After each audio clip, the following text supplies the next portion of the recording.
Hello दोस्तों, भारत में कई जगह है जो गुप्त रहस्यों और अपने अंदर छुपे हुए वे भी मानव मस्तिष्क की समझ से बहुत परे और आज भी लोग उन्हें समझ नहीं सकते।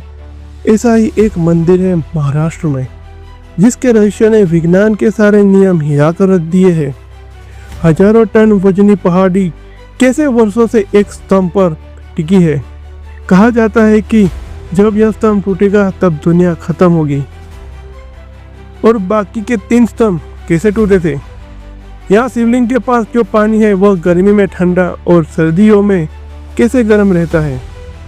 बारिश के समय गुफा में पानी भर जाते ही कैसे शिवलिंग अपने आप ऊपर आ जाता है। मंदिर की गुफा का रहस्य 11वीं सदी से वैसे का वैसा ही बना हुआ है। हम बात कर रहे हैं महाराष्ट्र के अहमदनगर में स्थित केदारेश्वर गुफा मंदिर की। यह सुंदरता, इतिहास और रहस्य का एक स्थान है जो लोगों को सालों से अपनी तरफ आकर्षित कर रहा है। लेकिन आगे बढ़ने से पहले आप हमारे चैनल को लाइक और सब्सक्राइब जल्दी से कर दो और कमेंट में हर हर महादेव लिखना मत भूलना। अब बढ़ते हैं आगे। केदारेश्वर मंदिर अहमदनगर जिले में हरिश्चंद्र पहाड़ी के किले पर स्थित है। कहा जाता है कि यह मंदिर को 6वीं शताब्दी के कलचुरी राजवंश द्वारा बनाया गया था, लेकिन किले की गुफा 11वीं शताब्दी में मिली। इस गुफा की शिवलिंग प्राकृतिक रूप से निर्मित है। यह मंदिर किले के अंदर 4671 फीट की ऊंचाई पर बना हुआ है, यानी हमें ऊपर जाने के लिए ट्रैकिंग करनी पड़ेगी। दोस्तों, मंदिर के पास 3 गुफाएं हैं। दाहिनी गुफा में बर्फ के ठंडी पानी के बीच में 5 फुट का शिवलिंग विराजमान है। ऐसा माना जाता है कि मंदिर की यह स्तंभ 4 युगों को दर्शाता है। पहला सतयुग, दूसरा त्रेता युग, तीसरा द्वापर युग और चौथा कलयुग। गुफा इन स्तंभों में से केवल एक पर ही खड़ी है, क्योंकि उनमें से 3 गिर चुके हैं। पहला सतयुग में गिर गया था, दूसरा त्रेता युग में और तीसरा द्वापर युग में। अब बचा है कलयुग का स्तंभ। ऐसा माना जाता है कि अगर आखिरी स्तंभ टूट गया तो दुनिया खत्म हो जाएगी। इसके अलावा ऐसा भी मान्यता है कि स्तंभ बदलते युग के अनुसार अपनी ऊंचाइयां बदल रहे हैं।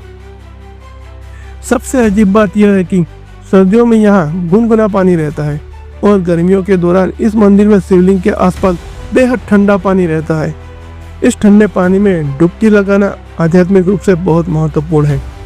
मान्यता है कि यहाँ डुबकी लगाने से सारे पाप धुल जाते हैं। पहाड़ियों के बीच बने इस मंदिर तक पहुँचने के लिए आपको ट्रैकिंग करनी पड़ेगी। केदारेश्वर मंदिर से जुड़ी मान्यता के अनुसार यह स्थान भगवान शिव और माता पार्वती की उपस्थिति का पवित्र साक्षी है। पौराणिक कथाओं में वर्णित है कि भगवान शिव ने हरिश्चंद्रगढ़ की इस गुफा में माता पार्वती के साथ कुछ समय व्यतीत किया था।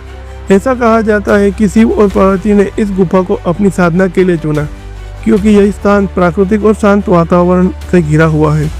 इस स्थान पर शिव और पार्वती ने भक्तों को दर्शन देकर उन्हें वरदान भी दिया। यह स्थल शिव और पार्वती के मिलन और उनकी लीला का प्रतीक है। शिवलिंग के चारों ओर जल कुंड भगवान शिव की कृपा और माता पार्वती की ममता का प्रतीक माना जाता है।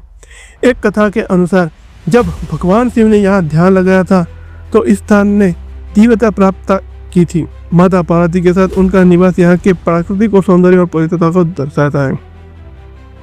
केदारेश्वर मंदिर से जुड़े एक अद्भुत कथा है, जिसमें भगवान शिव की करुणा और उनकी भक्तों पर कृपा का वर्णन मिलता है। प्राचीन काल में हरिश्चंद्रगढ़ की इस पवित्र गुफा में अनेक ऋषि और मुनि कठोर तपस्या करने के लिए आए थे। उन्होंने तपस्या के दौरान अपनी इंद्रियों को वश में करते हुए पूरी निष्ठा और भक्ति के साथ भगवान शिव का आह्वान किया। उनका तप इतना शक्तिशाली था कि उनकी ऊर्जा से पूरी गुफा अलौकिक हो उठी। ऋषियों की कठोर तपस्या और उनकी भक्ति से प्रसन्न होकर भगवान शिव ने उन्हें दर्शन दिए। शिव ने दिव्य स्वरूप में प्रकट होकर ऋषियों को आशीर्वाद दिया।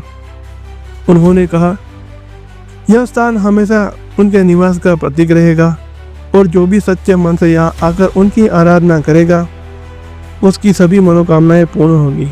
भगवान शिव ने ऋषियों को यह भी वरदान दिया कि इस स्थान पर शिवलिंग का जल कुंड हमेशा पवित्र जल से भरा रहेगा। यह जल कुंड भक्तों के पापों का नाश करेगा और उन्हें शांति और मोक्ष प्रदान करेगा। और यह स्थान चारों युगों में अलग अलग रूप में महत्व रखेगा और कलयुग में भी उनकी शक्ति यहाँ विद्यमान रहेगी। शिव के इस वरदान के कारण यह गुफा और शिवलिंग पूरे ब्रह्मांड में एक अनोखी आध्यात्मिक ऊर्जा का केंद्र बन गया है। भक्तों का मानना है कि यहाँ की पवित्रता और दिव्यता उनकी आत्मा को शुद्ध करती है और जीवन में नई ऊर्जा भरती है। इस वरदान के कारण केदारेश्वर मंदिर आज भी भक्तों को तपस्या के लिए एक महत्वपूर्ण स्थान है। यह कथा भगवान शिव की करुणा और उनके असीम कृपा का प्रतीक है।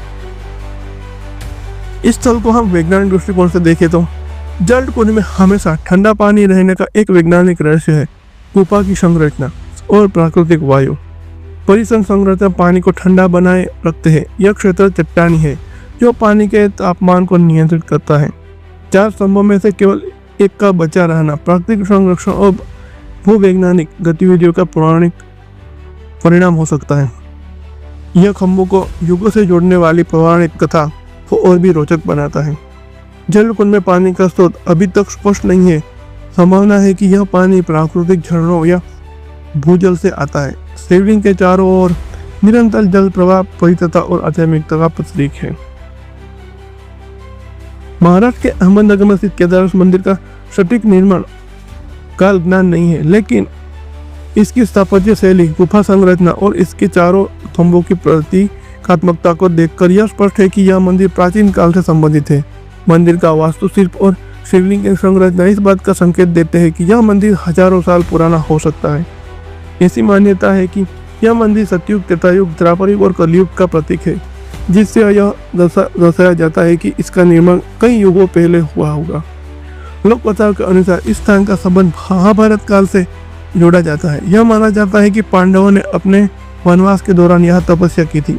यदि यह मान्यता सत्य है तो मंदिर की आयु 5000 साल से भी अधिक हो सकती है। स्थानीय मान्यता के अनुसार यह मंदिर प्राचीन भारतीय शिल्पकला का उत्कृष्ट उदाहरण है, जो इसे 8वीं या 10वीं शताब्दी के आसपास भी का बताता है। कुछ इतिहासकार इसे मध्यकालीन युग में बनाया गया मंदिर के साथ भी जोड़ते हैं। बनाए गए मंदिरों के साथ भी जोड़ते हैं। इस मंदिर की संरचना प्राकृतिक गुफाओं में निर्मित है, जो इसे अन्य शिल्पी मंदिरों से अलग करती है। हालांकि मंदिर की सटीक आयु का निर्धारण पुरातात्विक अनुसंधान से ही संभव हो सकता है। केदारेश्वर मंदिर की आयु को लेकर विभिन्न मान्यताएं और धारणाएं हैं, लेकिन इसकी शैली और पौराणिक महत्व इसे हजारों साल पुराना और भारतीय सांस्कृतिक विरासत का हिस्सा बताते हैं। यदि आपको अधिक ऐतिहासिक जानकारी चाहिए तो स्थानिक पुरातत्व विभाग से संबंधित अभिलेखों की जांच की जा सकती है। अब केदारेश्वर मंदिर की गुफा के बारे में जानते हैं। केदारेश्वर मंदिर एक प्राकृतिक गुफा में स्थित है और यह गुफा एक बड़े पहाड़ के नीचे बनी हुई है। इस कारण से मंदिर पर पहाड़ का भारी दबाव पड़ता है। पहाड़ की ऊंचाई और चट्टानों की घनत्व को ध्यान में रखते हुए इस गुफा पर हजारों टन वजन का दबाव पड़ सकता है। चट्टानों का प्राकृतिक गठन और उनकी ताकत इस दबाव को संतुलित करते हैं, जिससे यह संरचना हजारों सालों से स्थित बनी हुई है। यह गुफा प्राकृतिक चट्टानों से बनी है जो कठोर और टिकाऊ होती है। भारतीय भूगर्भीय संरचनाओं में से ऐसी गुफाएं दबाव सहने के लिए स्वाभाविक रूप से सक्षम होती है। गुफा के अंदर शिवलिंग और स्तंभों की स्थिति यह दर्शाती है कि प्राचीन वास्तुकारों ने दबाव को ध्यान में रखते हुए इसका निर्माण किया होगा। स्तंभों की संरचना संभवतः छत से दबाव को समान रूप से विभाजित करने में मदद करती है। भौगोलिक और भूवैज्ञानिक दृष्टिकोण से देखें तो पहाड़ का दबाव मुख्यतः रूप से चट्टानों की संरचना और गुफा की गहराई पर निर्भर करता है। यदि गुफा की गहराई ज़्यादा है तो दबाव भी ज़्यादा होता है। गुफा के अंदर ठंडा जल चट्टानों को ठंडा और स्थिर रखने में सहायक होता है। केदारेश्वर मंदिर पर पहाड़ का दबाव हजारों टन तक हो सकता है, लेकिन प्राकृतिक गुफा की संरचना इसे सहने में सक्षम है। यह प्राचीन भारतीय वास्तुकला और प्रकृति के बीच अद्भुत संतुलन का उदाहरण है। केदारेश्वर मंदिर में स्थापित शिवलिंग के साथ एक अद्भुत प्राकृतिक घटना जुड़ी हुई है। बारिश के मौसम में जब जल कुंड में पानी का स्तर बढ़ता है तो ऐसे प्रतीत होता है कि शिवलिंग स्वतः ऊपर उठा जाता है। यह घटना धार्मिक आस्था और वैज्ञानिक संभावनाओं का संयोजन हो सकती है। आइए इसे विस्तार से समझते हैं। लोगों की मान्यता है कि यह भगवान शिव की कृपा का प्रतीक है। शिवलिंग का ऊपर उठना एक दैवीय घटना मानी जाती है। जो भगवान की उपस्थिति और शक्ति को दर्शाती है। इस घटना को भक्तगण भगवान शिव के दिव्य चमत्कार के रूप में देखती है।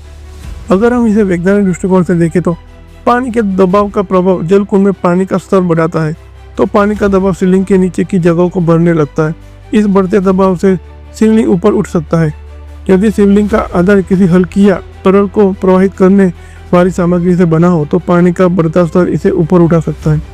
शिवलिंग का आधार संभवतः इस तरह डिजाइन किया गया है कि यह जल प्रवाह के साथ संतुलन बनाए रखे। प्राकृतिक चट्टान और जलधारा का संबंध शिवलिंग और जलकुंड के बीच प्राकृतिक जलधारा हो सकती है, जो शिवलिंग को संतुलन में रखते हुए बारिश के पानी के साथ इसे ऊपर उठाने का काम करती हो। यह घटना स्थानीय मान्यता का अनुभवों पर आधारित है। इसे प्रमाणित करने के लिए वैज्ञानिक अध्ययन की आवश्यकता है। यदि सच है तो यह स्थान न केवल धार्मिक बल्कि भूवैज्ञानिक और वैज्ञानिक शोध के लिए भी महत्वपूर्ण है। तो दोस्तों, हमारी ये डॉक्यूमेंट्री आपको कैसी लगी कमेंट करके जरूर बताएं। धन्यवाद।